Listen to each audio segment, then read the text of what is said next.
If you've ever been in my stream before, you'll know that I definitely love the Remington R11 RSASS. This gun is really just something special to me. Not only is it one of the original guns in Tarkov that really took over the meta when it was first introduced, but it is just absolutely gorgeous. I don't know whether it's the tan or the fact that I'm just a sucker for Remington, but this gun is a lot of fun to use.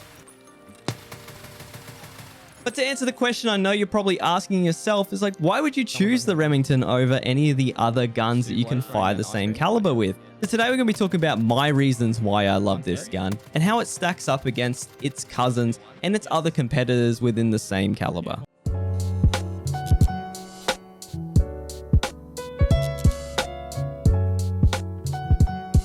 So of course we're going to start out by comparing all three DMRs, and these are the big boys. The Springfield Armory M1A, the SR-25, and the Remington R11 RSASS. Now you can see I built them all quite similarly together here using the same compensators, the same grip, and I tried to get them looking as similar as possible. You are going to be noticing on the far right that the M1A actually has the lowest recoil, 50/90 compared to the 66/148 of the SR-25, comparative to the 59/126 of the RSASS. The M1A also wins out here on ergo, tying with the SR-25 for 56. And this recoil is actually due to its MESA hydraulic buffer tube.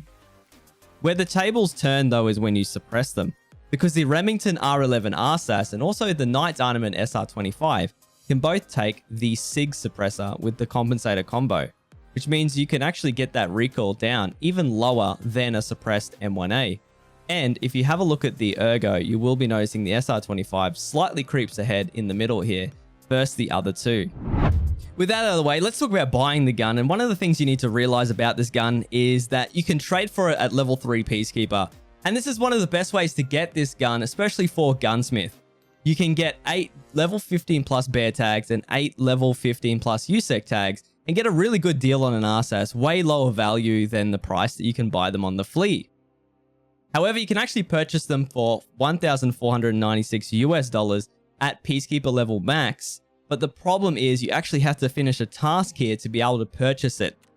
Now, the task to unlock the RSASS is actually called Wet Job Part 5 and is one of the latest quests in the Peacekeeper task line, but it does allow you to buy this gun anytime you want off the trader, which is sometimes good value. That being said, you can sometimes snap them up on the flea for a little bit lower than the trader value, but just be careful, sometimes they are missing some major attachments. Alright, so let's talk about modding here. And the first problem with the RSASS is I'm going to be starting out with an air quotes budget build. Obviously, we are going to be switching up to the Colt buffer tube and then immediately switching up to the MOE stock, the FDE variant, because, you know, got to keep that tan dream alive, and a butt pad.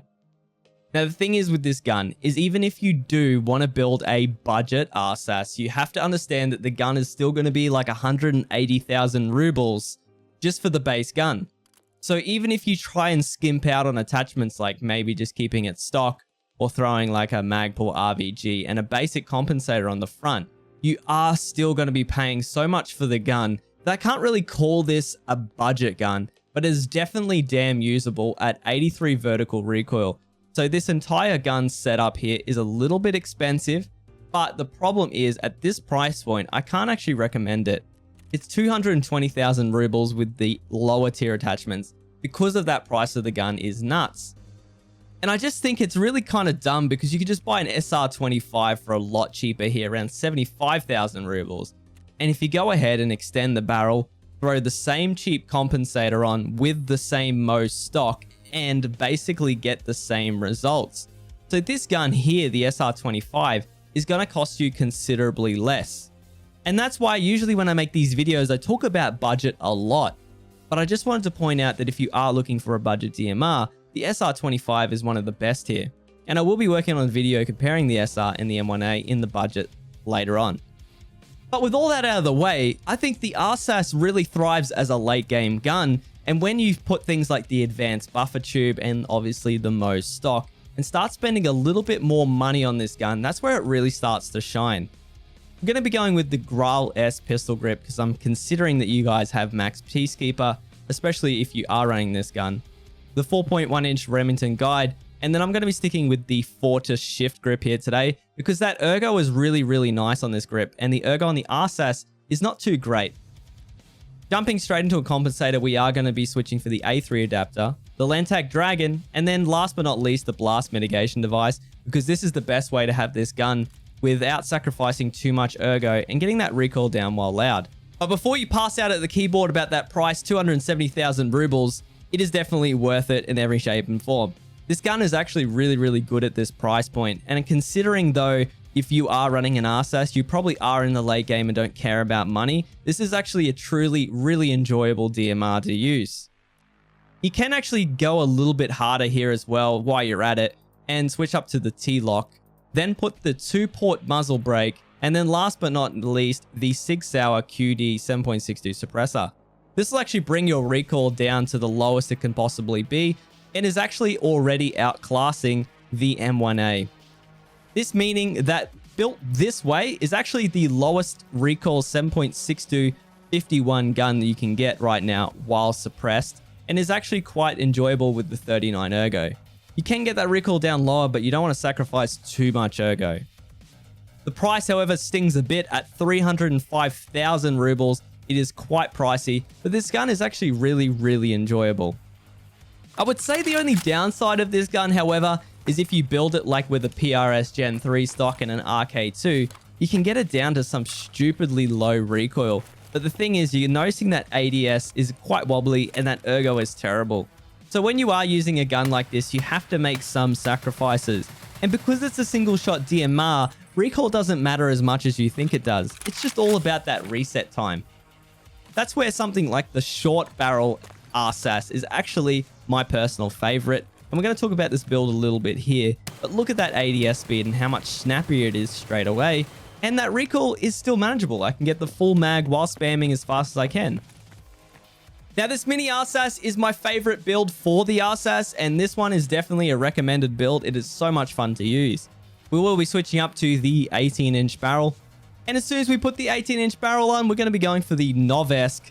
We're going to be going for the N6 split and then the JP Enterprises gas block. For the direct thread adapter and obviously the Lantac Dragon into the blast mitigation device.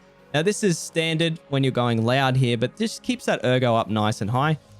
The best part about this handguard as well is it gives you the option to use the Hera arms, which is a really, really good grip for both recoil and ergo. Obviously, once again, going with the Graal S. And for the stock, nothing changes. Once again, going straight into an advanced buffer tube, then into the MOE. And then after we put on the MOE, we will be putting the rubber butt pad on. And that's it. With a bunch of irons at the front and back, and then a scope. This short RSASS is so much fun, and I definitely recommend giving it a go.